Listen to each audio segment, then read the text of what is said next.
Here we go. 5, 4, 3.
Go, Pat, go. Look, winning the division, hustler's ambition, make real games look like an exposition. Rogers at the QB, Jones in the backfield, Dynamite CNC, a G wall of Shackfield. Touchdown seeking, Adams out streaking, Lambeau leaping, games left beating. I'm a living, I'm a dieting, feeling for their modesty.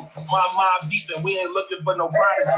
Brand on dynasty, living out a legacy. Looking you a spotted like a man filled with leprosy. Bring it to the defense, swagger on cement. Break them down sequences, your ego like sequence. Brothers bring the pressure, gotta be that Smith smoke. Talking all that Lion King to get your freaking pride broken. Too good to bear, no Mitches in here. We got 4 of them ships, ain't no Vikings up there. Yeah.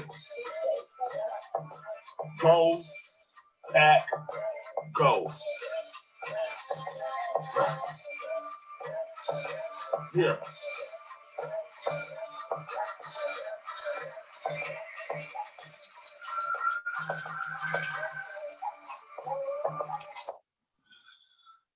Yeah, y'all know what it is. Lambeau Leap Podcast. Go, Pack, go. Where y'all at? Stand up, like and share. I got 2 of my finest brothers with me. Oh, yeah. We got a lot to talk about on this podcast program. Get ready to lock and load. Lock yourselves in. Like and share the show. Jay Bailey, what up? Sure, man. Y'all know what time it is. Let's get it, man. You see it. Rashad, what up? What's up, man? I'm happy to be back, bro. Keep this going. Keep this going. Yes, sir. Let's get it. Let's get it. Yeah. Go, Pat, go. We got a lot to be excited for. We will talk week 8, week 9, as we get ready for the Jaguars coming up week 10. Oh, yeah. Yo. I'm the fire starter, obviously. I got my brothers in the building. We're here to talk week 8, week 9. We're going to start off the show with a question that I need to bring up. All right, I need to bring this question up. And I want everybody in the comment section to comment to this because it was something that's been weighing upon me for the last couple of days since the Packers spanked the hell out of the 49ers 34-17, even though it was really a blowout on Thursday night. A comment was made by a certain brother of mine, by the initials of I won't say, saying that Zadarius Smith is a poor man's Khalil Mack. Do you agree with that comment or do you disagree with that comment? Because I take heavy disdain in the comment. I've heard it before too. Go ahead, Rashad. I disagree. I totally disagree, actually, because Zadarius is more versatile than Khalil Mack. He's way more versatile than Khalil. He can play the 3 technique. He can play outside linebacker. He can even play 0 tech if you need him to. And for those who don't know what that is, that's defensive tackle lining up over the center. So for me, that's the things he can do. That's what Khalil Mack can't do. So, and they use the Darius. He's a chess piece on defense. We all know that. He comes from all different ways on the defensive line, outside backer, like I said. So we use them in different ways. And Khalil Mack is not that. Khalil Mack is just a strictly an outside linebacker, pass rusher, and that's all he can do. You don't drop Khalil in coverage. That's something you can't do. You can do that with Zadarius because he's versatile. So yeah, I totally disagree with that. Jay Bailey, how you feel about it? Man, Rashad said it. He basically said everything. Smith is more versatile. He definitely better in coverage, but I don't think it's like a really knock on Zadarius. You know what I'm saying? Because Khalil Mack is obviously a beast. You know what I mean? But Smith, he pulled away from him last year. Last year he just balled out. You could tell. What's his name? Who we talking about? What's his name for the Bears?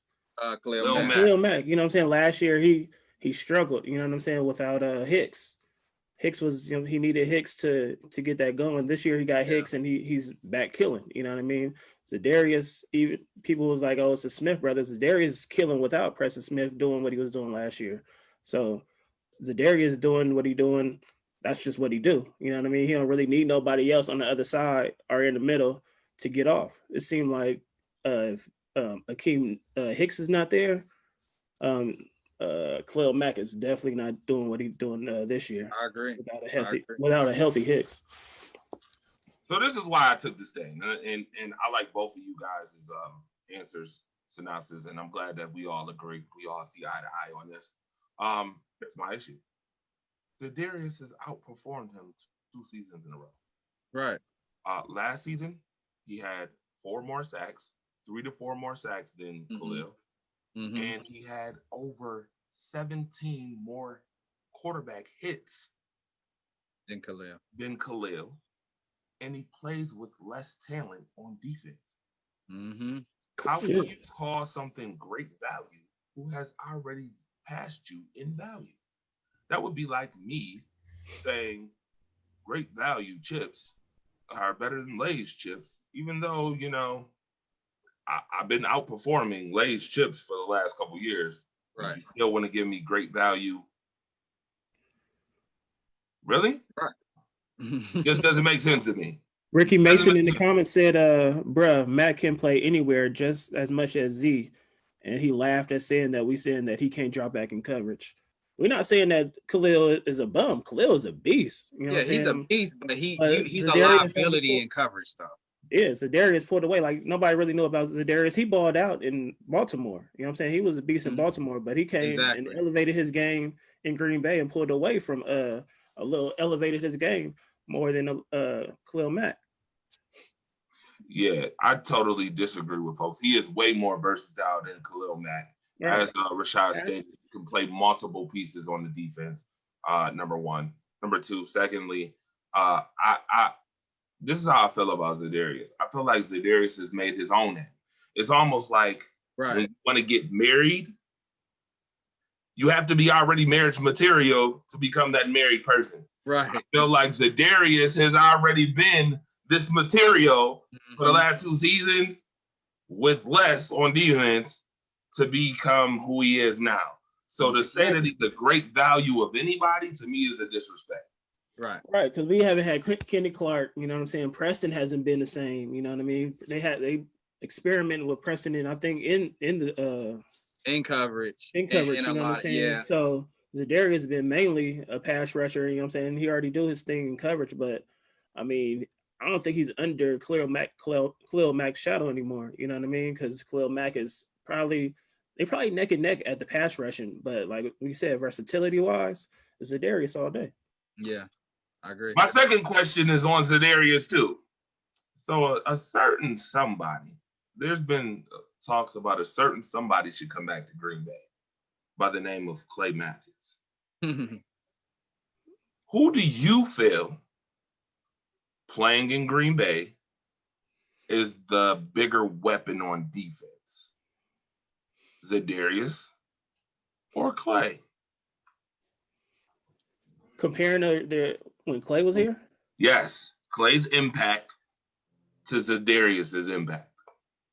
I'm gonna give it to Clay. Yeah, I give it you to got. Clay. Yeah, you gotta say Clay because Clay. I mean, he has a huge sample size. I mean, you can't. Sedarius only been there for what, almost not even 2 seasons fully, like a year and a half. So you got to say Clay Matthews. Clay Matthews, what he started his tenure in Green Bay in what, 07? I want to say no, not even like 09. 09.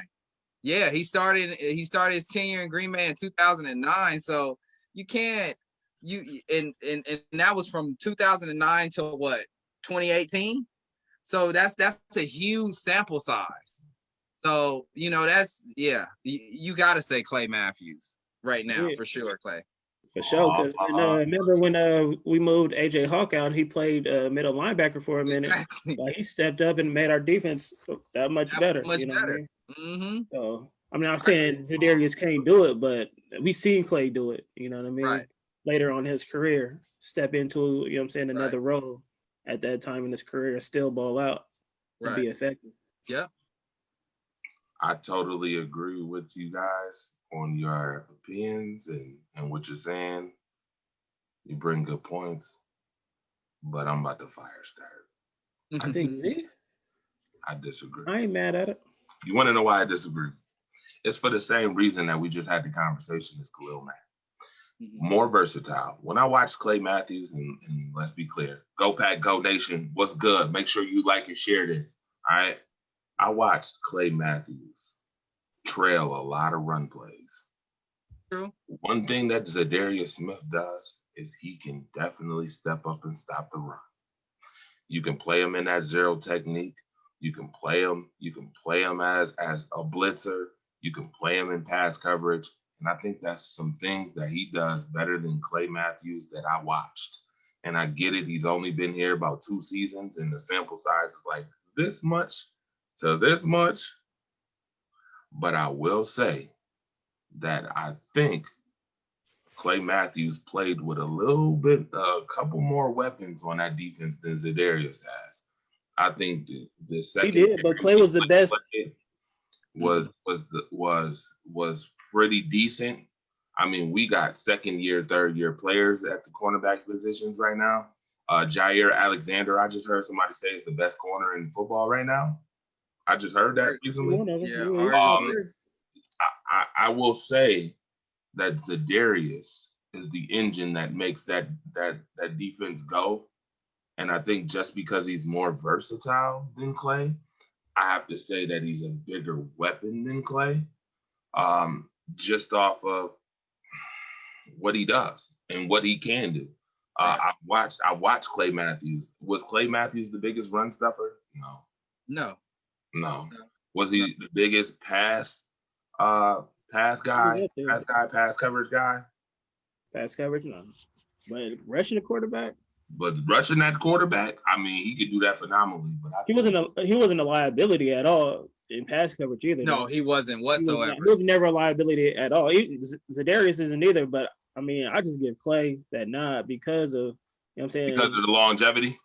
Yeah, and just seeing what he could do. Like, he played all over the field too. You know what I'm saying? Yeah, like, he did. He was the best on the defense for a while until we got until Woodson came along.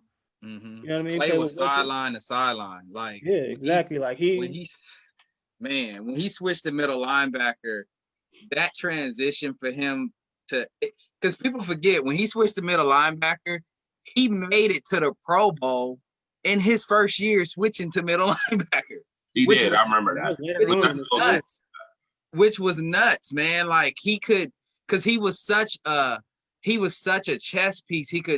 And he was so athletic, like so athletic, sideline to sideline at the linebacker position. But obviously, his bread and butter was outside linebacker and just becoming a pass rusher. But Clay I got to get a nod at Clay. Clay was a special talent. Clay was a generational talent for Green Bay.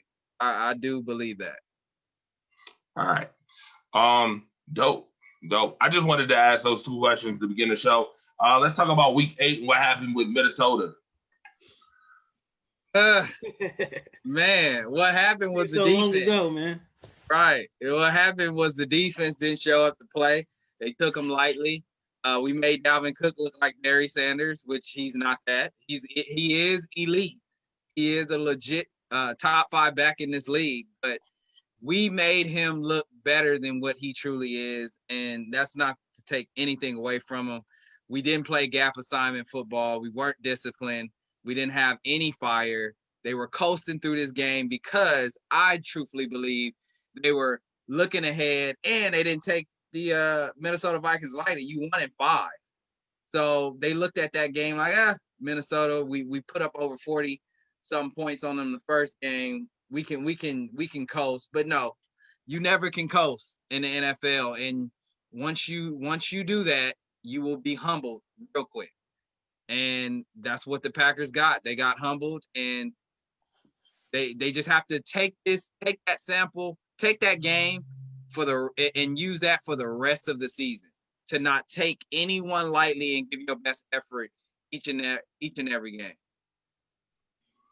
Yeah, I mean, they were without Aaron Jones in this game. True. So the run game wasn't as potent. But I will say that Aaron Rodgers had one of those games where he kind of wondered, like, okay, is he still feeling the effects from Tampa Bay, even though he won the week after? But is he still feeling the effects of that? I mean, Devontae Adams has been playing phenomenal, but the defense, to me, that run defense got cooked. It got cooked. Yeah. I mean, he cooked. No pun intended. Yeah, no pun intended. He cooked that defense, and I think that's something that they need to address. I think if the Packers are going to be a Super Bowl team, I think they need to go get somebody on the line, man. I really want them to go get J.J. Watt and bring him back home. Like I was telling everybody earlier, man, I think J.J. Watt would be phenomenal for this team. Can you imagine the Smith smoke with J.J. Watt, Rashawn Gary, all over in the front 7? Like that to me, you gotta discuss some things. Then, like, they become even more of a dangerous team. Right. You know?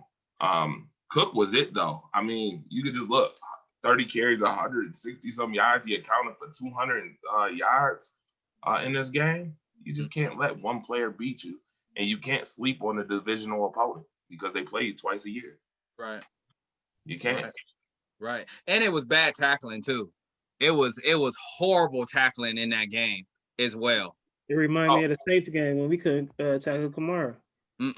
It was horrible tackling, and you could see the lackluster effort from the defense as far as being disciplined in tackling, wrapping up, being the technique was bad technique. So again, people want Pettin fired, and rightfully so. I understand the crowd for him to lose his job, and you never want anyone to lose his job. At the same time, though, Pettin can't go out there and tackle people. Pettin can't go out there and drop in coverage and defend passes. He can only put you in good position to do so, but at the end of the day, it's on these players, and these players did not come to play. After this game, I did a little research. You know, the Packers had missed 46 tackles. Yep. Yeah, when I saw that stat, man. Dude, I don't care who you are. I don't care if you have Buddy Ryan back there. You know, Rex Ryan's dad. You know what I'm saying? I don't care who you have back there. You can't, that's calling your defense. If you're missing that many tackles, you're going to lose games. Easy. Something they better address and quickly. I mean, they did a lot better in the San Francisco game. Mm-hmm. But yeah, look at that. Look who they was going against, man. That's why to me it didn't really prove anything other than it looked nice in the win column. You know what I mean? Like it was something that we were supposed to do. But yeah, like when we go against a contending team that's more balanced than San Francisco, we're gonna have to prove it against them too. Not just, you know what I'm saying, we post beating the teams that we supposed to beat though, like teams against Seattle, You know what I'm saying? Tampa Bay got some good running backs. Like we got to prove against those type of teams. But yeah, that Minnesota game, which is ugly, that was a Dalvin Cook game. You know what I mean? He made us reminded us of Adrian Peterson sometimes. You know what I mean? Like he was just running through us with ease. It was just ugly though. I will say this when we speak of the San Francisco game. I will say this. That game to me proved what we've all known for years. Teams who end up facing the same plight that the Packers do don't do what the Packers have done. And that's be consistent winning. Mm-hmm. Let a team lose a quarterback or let a team lose a star wide receiver. Let them lose a running back. Let them lose somebody on the defense that's potent. And then you see what the team look like after the fact. After that. But Green Bay been dealing with that for years, but everybody's been on Aaron Rodgers and them tail about one Super Bowl in 11 seasons. Mm-hmm. Well, it's kind of an organizational thing too. Right. In this game, I feel like the organization could and should have done more for this defensive line. Lancaster, I get it. He's in his gap assignments sometimes, but he ain't it. No. He ain't it. Okay. But I will say this. Though. Montravius Adams is balling. And he's not getting any recognition, and that's okay. But again, I'm glad he played pretty much every single defensive snap against the 49ers because they saw something on film against Minnesota. He is balling. And if Montravius Adams can finally come alive, Kiki as well can continue to be consistent, this D-line will be enough. But because of those two players.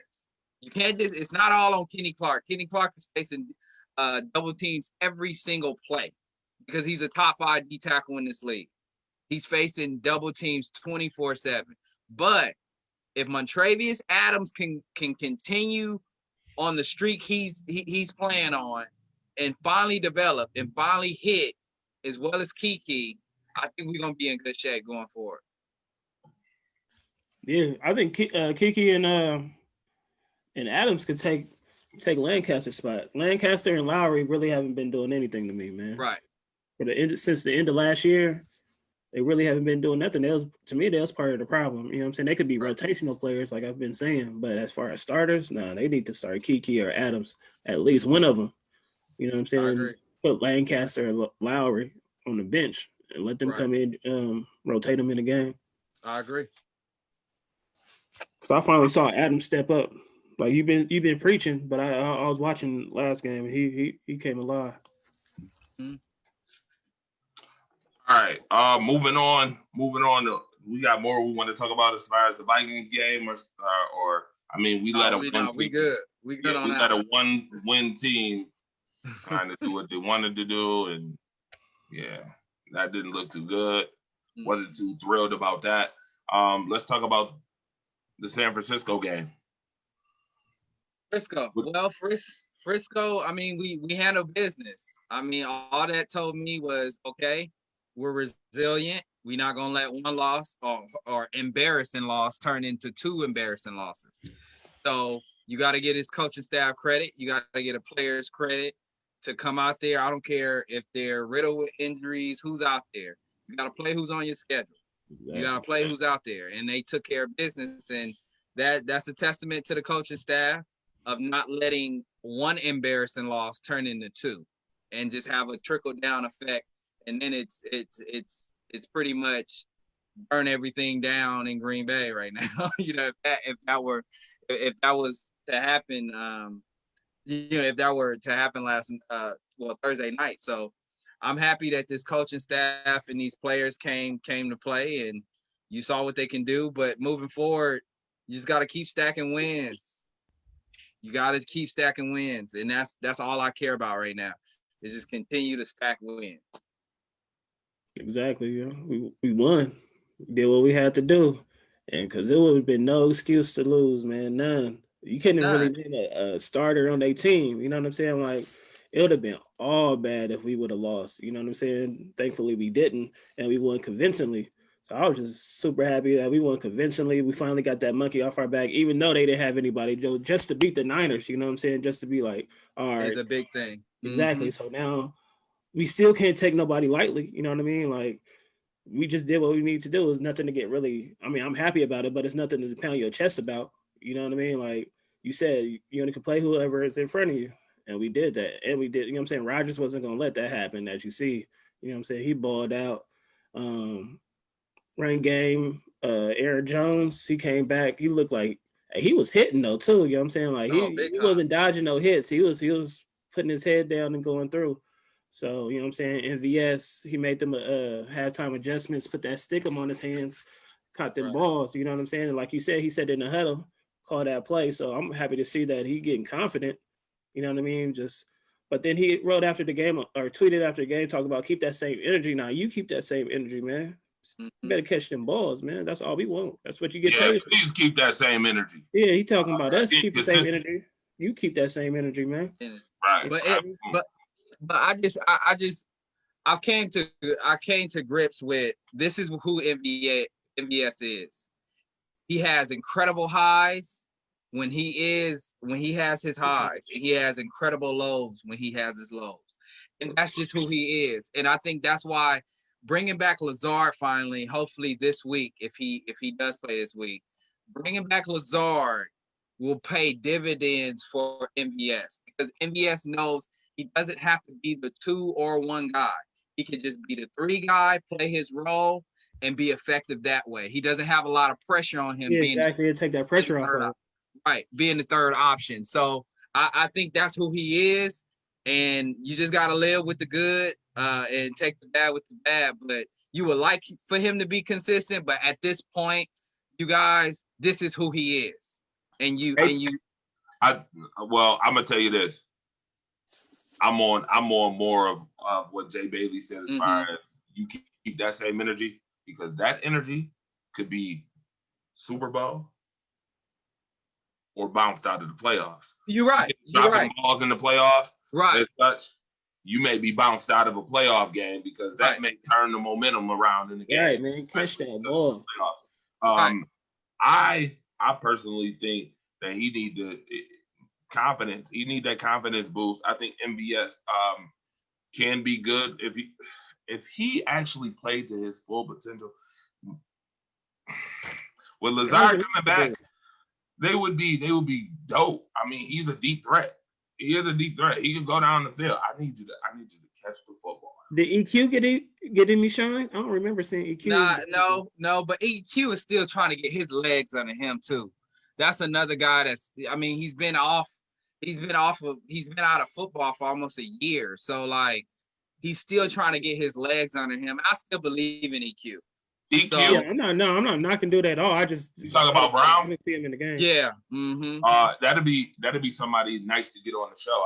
I've been trying to finagle that a little bit. Got to get him on this podcast, but nevertheless, it is what it is with them. Irvin got off a little bit too, man. I was glad to see my boy. Irvin did. Off a little bit. Irvin did get off. But we need to talk about another weapon. Cool. That has disappeared, and I kind of told somebody this was gonna happen. Don't do it, Joe. I won't. No, don't do it. You want to know? I know you want to know. Robert Tonyan. I knew he was coming. I don't think he disappeared. I just think. See. Here's the thing, y'all. I think we can win in multiple ways, as you know. We can win in multiple ways. Right.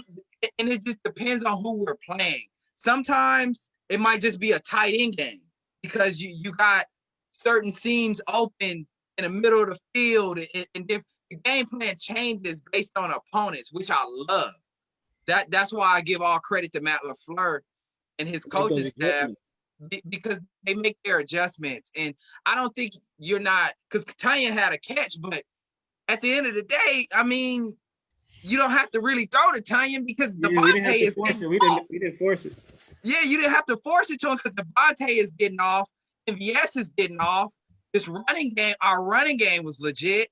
We had a good plan going into that Niners game to where we didn't need Jason and Tanya, you know. So I don't think it's a knock to them because they didn't get targets, get the certain targets Devontae got or MVS got.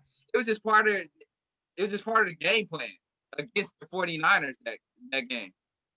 And I like your explanation on that. I did that on purpose because there's people I've heard this week talk about Robert Tyan. Oh, you ain't getting the ball. Throw the ball to Robert Tyan. But what I do like is that they are versatile in their game planning as far as what teams they play. 22 personnel, 11 personnel, 10 personnel. I do like that they can mix it up. Aaron Rodgers has that weaponry that he can actually do that. That's what frustrates me about Rodgers sometimes. He shows that he could spread the ball around, but against certain teams and certain times, he think he could just force it to Tay, and he don't have to do that. Right. You know what I mean? It's like, dude, you got weapons. You know what I mean? But why are you just forcing it to Tay, even though Tay's top, you know what I'm saying? Time out. I agree. Are you saying that Aaron Rodgers has the same problem Matt Ryan has with Julio Jones? Are you saying that? I wouldn't say that. I'm saying at certain times, Rodgers forces it to Tay sometimes. He does. At certain times, you be like, when we losing, that's all he do is throw it to Tay. We go into panic mode. But when he in that groove, he tossing it to everybody. But it seemed like that time we be losing, it's like, man, that's all he trusts. Right. So, I agree. He showed that he can when Tay is hurt, that he can spread it around, and that's when we're the most dangerous. Well, I'm glad that you mentioned Tay and that. I can agree with that for the most part. Yeah, in games he gets a little rattled and wants to just throw it to him. He's his first target and nothing else. With that being said, as the first target as a number one is Devontae Adams, number one in the league. Is he the best wide receiver in the league? Right. I'm gonna say number one, man. He gonna have to finish the season the way he started the season for me to say he number one. He top three for sure. I've been clamoring for top five, but now he top three. Yeah, he started the season top five.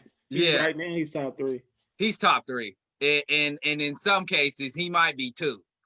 Like, I mean, I still think Julio's the number one wide receiver in the league. I know he's been hurt this year. I get it, but I still think he's that guy. But Tay is making a serious case along with Hopkins. They are making serious cases as the top receiver in this league.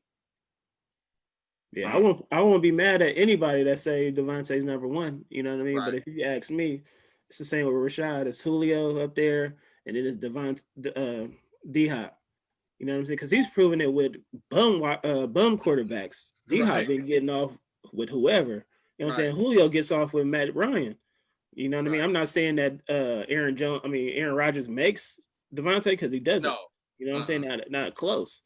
We can say that about Jordy, but we're not saying that about Devontae. We're not saying that about Tay. And I can and you guys might agree or disagree. Honestly, to be real with you, Devontae Adams is the best wide receiver since Sterling Sharp. That we've had?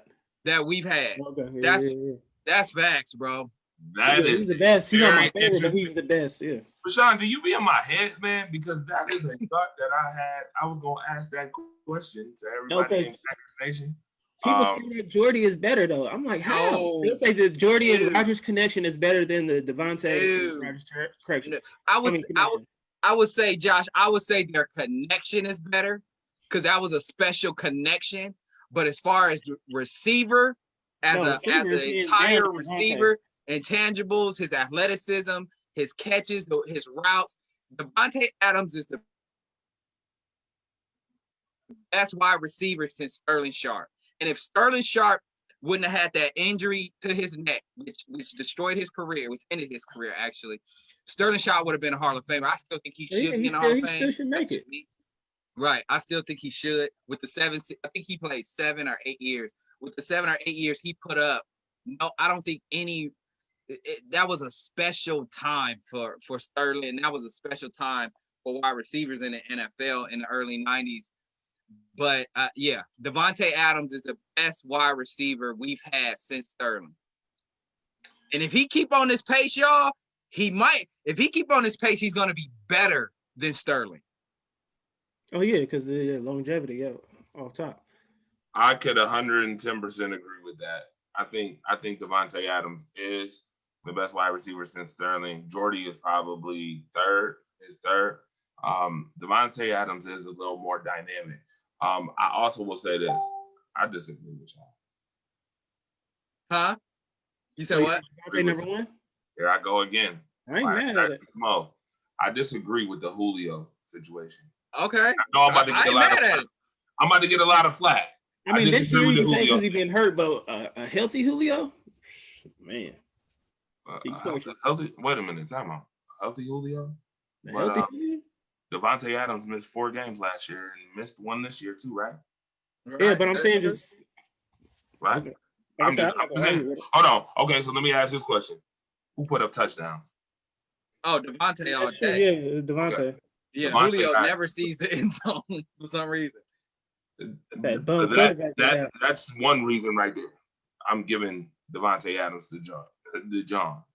Devontae Adams is not as big as Julio Jones neither. No. But he makes some amazing catches. He can get down the field. Yeah.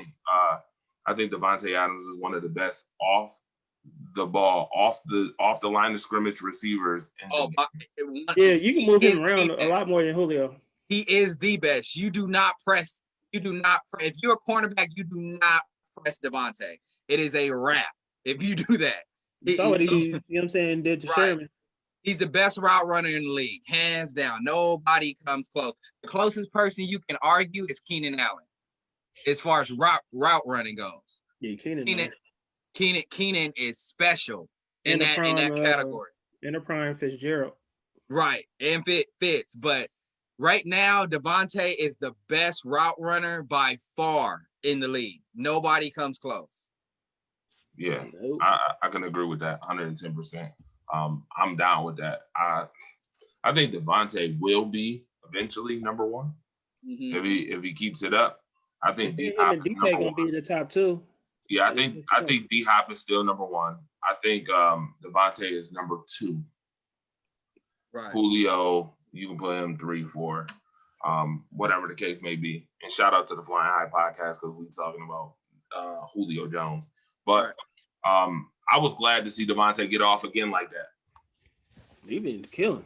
Mm-hmm. I expect him to get off again against the Jags like that. Now we got to talk about the Jaguars. So we discussed everything we needed to with the 49ers game. Mm-hmm. Everything discussed. Good. All right. Jacksonville's coming up. What's you guys' take on this game? My biggest thing is you can't, again, like I said about the Vikings, you cannot take anybody lightly in the NFL because you will get humbled real quick. So we need to go into this game with the same energy we went into the Niners game. Just continue to stack success. We can't have any laxes, especially if we trying to get the number 1 seed or a top 2 seed. But ultimately, we want that 1 seed because that 1 seed guarantees us a bye and home field advantage throughout the playoffs. So if that's the goal, is to get that 1 seed, you have to win games like this. Just like we won the Niners game, you're expected to win games like this, and they have to come out with that same energy. The defense has to play discipline in their technique and gaps and really shore up this run defense because I truthfully think they can do it. They have all the pieces to do it. It's just you have to show it on the field. Action speaks louder than words. So again, they have to continue to stack wins, fellas, and win this game next Sunday. The last time they played the Jaguars was how many years ago? 4 years ago. Do anybody remember? Jordy Nelson was actually still on the Packers at that time. Right. Do we remember what the score of that game was? Put it in the comment section if you remember what the score of the Jacksonville Jaguars. I don't remember. Was. I just remember that. I just remember that ridiculous ball to Devontae Adams, he caught on Devon House in the end zone. That was nuts. That was my boy Devon House. That's the year Devontae Adams started bursting on the scene. That's the year he started really stacking success and putting certain games together to where you're saying like, hey, this dude might be a true number one. So yeah, that was 2014, I want to say. Yeah, I don't remember the score. But I think our defense could dominate this game. You know what I mean? Like we haven't had like too many interceptions though, but Raven Green finally got one. I was happy about that. I think our defense could make some noise, get some turnovers. Right. That was 2016. That wasn't 14. That was 16. 16, yeah. Yeah, that was 16. They had Bortles though, right? Was that they still have Bortles? They still have Bortles at quarterterback. Yep, he was. Bortles was quarterback. I'm looking at some highlights here from that game. Mm-hmm. Yeah, definitely. They have Bortles. Nothing much from that game. Yeah, they have Bortles. But yeah, that's the year Devontae really started asserting himself as a true number one. And you know, you had Devontae, Jordy, and Cobb. So again, none of those players though come close to Devontae. They are not what the receiver Devontae is. And I think and we all know Aaron Rodgers knows that. But I do believe that connection with Jordy Nelson and Aaron that's something special in its own right. And you can compare it to Devontae and Aaron Rodgers, but I still think that connection with Jordy was something a little bit more. That shoulder pass was just like it was unstoppable, man. Those two. But what y'all think our magic number is to clinch or to win the division? Honestly, well, to win a division, I think we win the division going away, honestly. Because no, go ahead, Josh. I just think it's either 10 or 11 wins and we wrapped it up. I don't think the Bears gonna win that much. Right. And to piggyback off what you just said, I think the Bears have major issues offensively. You cannot win with that offense. That defense, as good as that defense is, and it's typical Chicago. We know this, fellas. Typical Chicago, great defense, super inconsistent offense, and that just only can get you so far. I think they can possibly make the wild card because that defense is that good to get them to the playoffs. I truly believe. Yeah, I was telling somebody that. Like I still think they make the playoffs as a wild card, but again, Foles, Trubisky, I don't care who you put in that at quarterback, under center. That offense is just way too inconsistent for my liking. And nothing against the Bears, man. Yeah, I'm a diehard Packer fan, but I'm a football fan first. But nothing against the Bears. That defense can only take you so much. And once we play them in week 12, fellas, when we have Lazard back, Aaron Jones is back healthy, Devontae, MBS, Bakhtiari's back healthy, offensive line is healthy, the defense is King is back, Jair is back, all these pieces are back. That's when I expect the Packers to finally start exerting their dominance and making a serious start separating themselves. Yeah, start separating themselves and make a serious claim for that number one seed. Teflon Ball said, I think our defense will record at least 5 sacks against the Jaguars next week. I can agree with that. So there's some things I want to add to as far as this game coming up in the Packers point blank. You spoke about the Chicago Bears. I think the magic numbers is 11. I think 11 definitely asserts ourselves as one of the top 3 seeds in the NFC. Secondly, Chicago with Nick Foles is 2-3. They were 3-0 with Mitchell Trubisky. They're 2-3 with Nick Foles.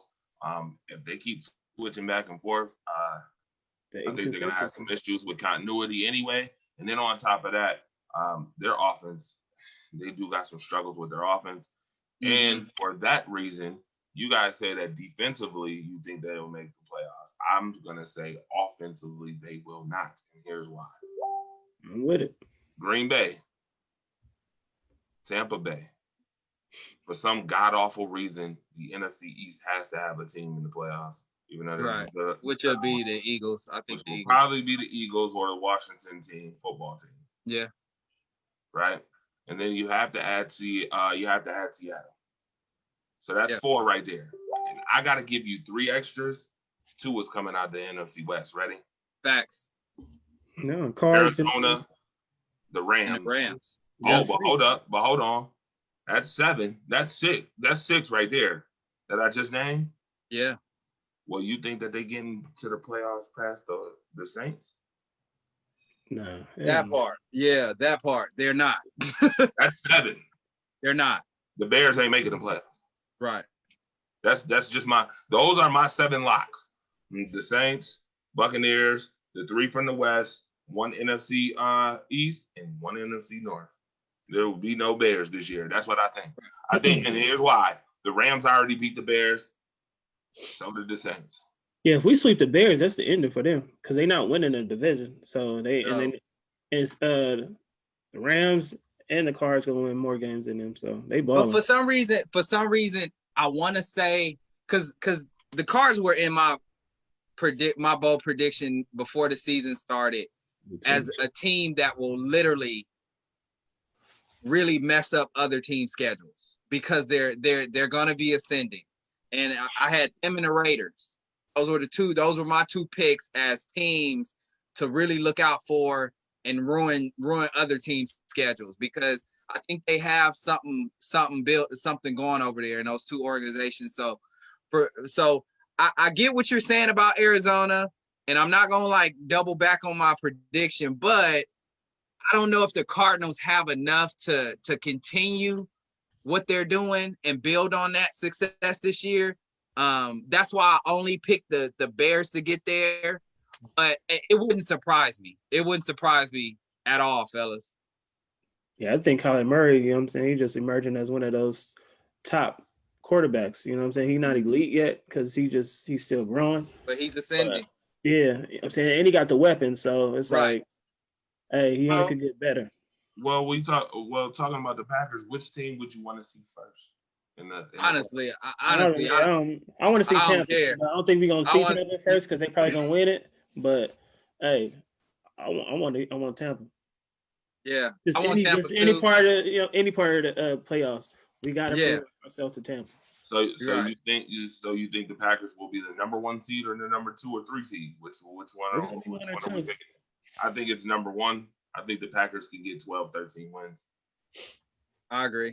Yeah, I think it's gonna be 1 or 2. I think Tampa might get number 1. If we don't get number 1, it'd probably be Tampa.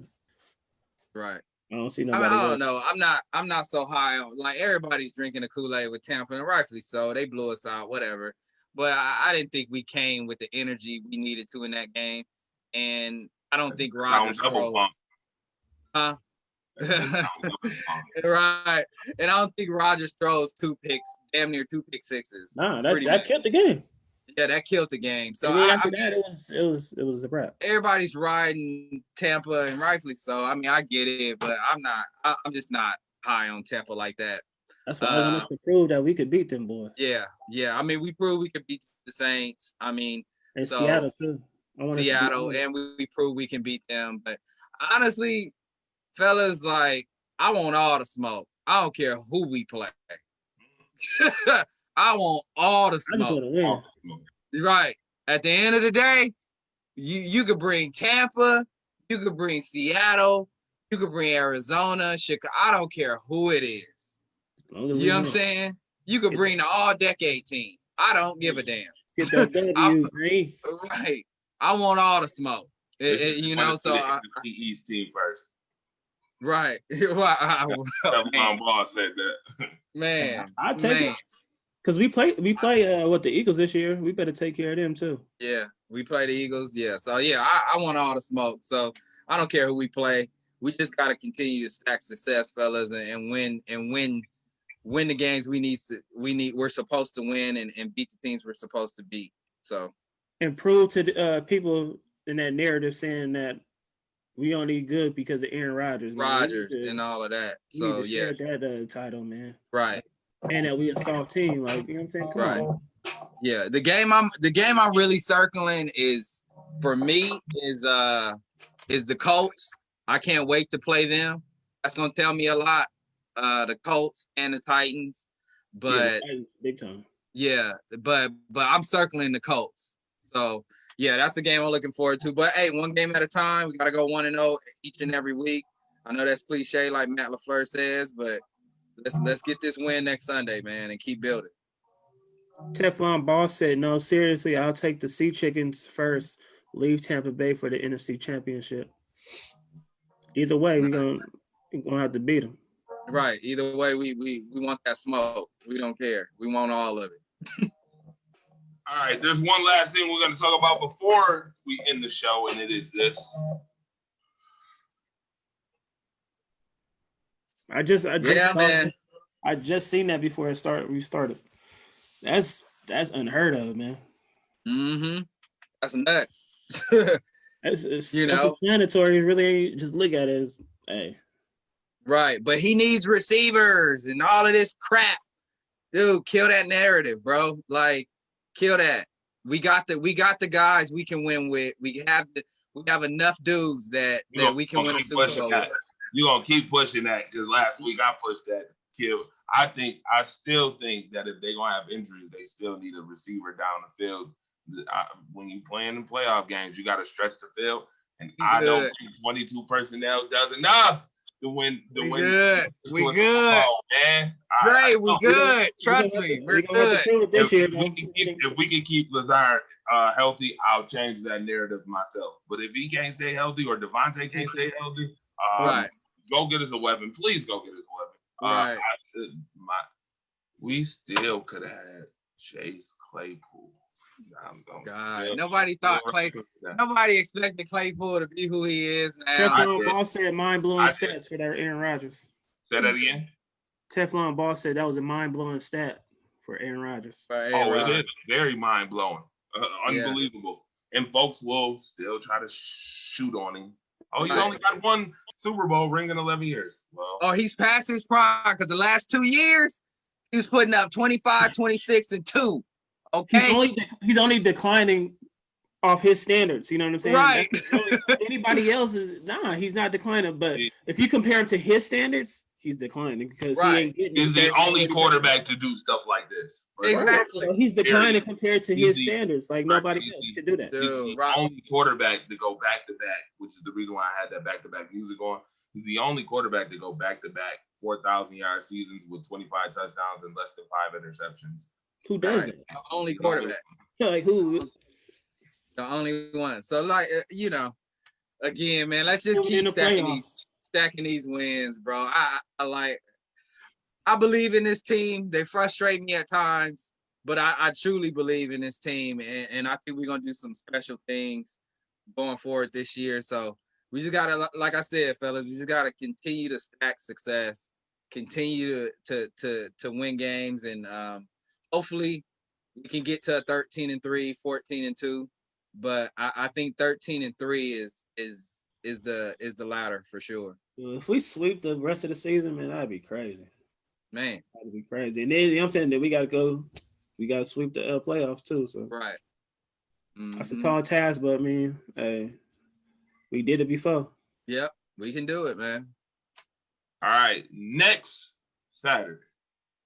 Seeing that we do not have a game this Sunday, next Saturday, we are going to switch the format for next Saturday's show. It will be all about the Green Bay Packers, even though we won't have a game to talk about because Jacksonville don't play us until the next Sunday. We will have a phenomenal show. We'll make it all Packers. We'll test your skills too. We'll see your Packers knowledge too. I want to test something out there that Packers knowledge. We'll get that going. We'll talk about some. We'll have some debate topics too, and we'll make it very interesting. By the way, we want to thank everybody who always supports the Lambeau League podcast. We do a phenomenal job here. I think we do. I don't mean to pat ourselves on the back. Oh yeah, we do. Dre, we got one more comment from Teflon. He said, "Got to get Tanya more involved." And as for Rodgers, he only has one ring due to our defense. Oh yeah, you know that. Thank you, Teflon boss. I'm glad that the greatest have had. Let me just say this real quick before we end the show. The greatest of players, since we want to talk about Tom Brady being the greatest all the time, he has always had a mixture of offense and defense. He's had a top 5 defense. He's had defenses and he's had enough offense to be able to get to those games, to win those games, because defense makes championships, especially when you're playing the ultimate team sport. Aaron Rodgers, to me, and this is just, I'm in all honesty, falls in the category of Peyton Manning, Drew Brees, and I'm gonna leave it at that because I could name a couple more. But those teams have also suffered the same plight as far as not having defenses and having to lead their teams all the way through. Peyton Manning had to lead the Colts. When he got to the Broncos, he went to 2 Super Bowls, lost badly to a defensive team, and then won one because of defense. You see what I'm saying? You had the Saints, 7-9, 3 seasons in a row. Drew Brees, the quarterback, who has had to lead teams to where they've been. So that's why I made the comment earlier about when teams suffer the same plights as such, they're not the same team. But Aaron Rodgers has been doing this for years, leading teams to the promised land. And I don't think there's a more consistent NFC team as far as playoffs and getting fired. Than the Packers by far, the last decade. In the last decade, for sure. Yeah, he also said that offense sells tickets, defenses win championships, but we all know that as fans. Yeah. Oh, of course. But here's the other thing too, Jeff London, and I'll end it on this. When you cover a team, you don't want your fandom to get in the way of reality. You want to always be unbiased. And Packer fans got a lot of those. I ain't gonna lie, being in all these Packer groups, you be like, what? I definitely pride on saying that a lot because it's super important.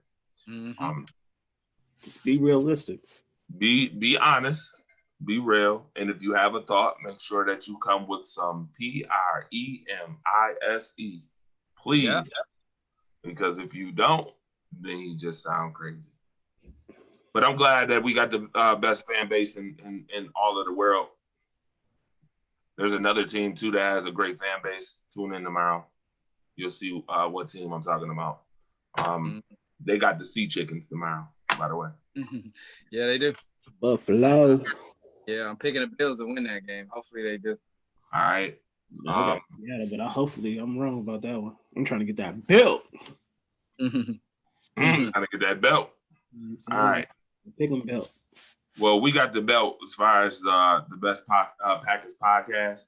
So go Pack, go. Make sure y'all continue to tune in. And if you know other people who like to do Packers podcast, tell them to come on. We love to conversate with them. All right. Tell them to come on in here. All right. Good look, Teflon. He said, appreciate you guys. Go Pack, go. Oh, yeah. Go appreciate you, too.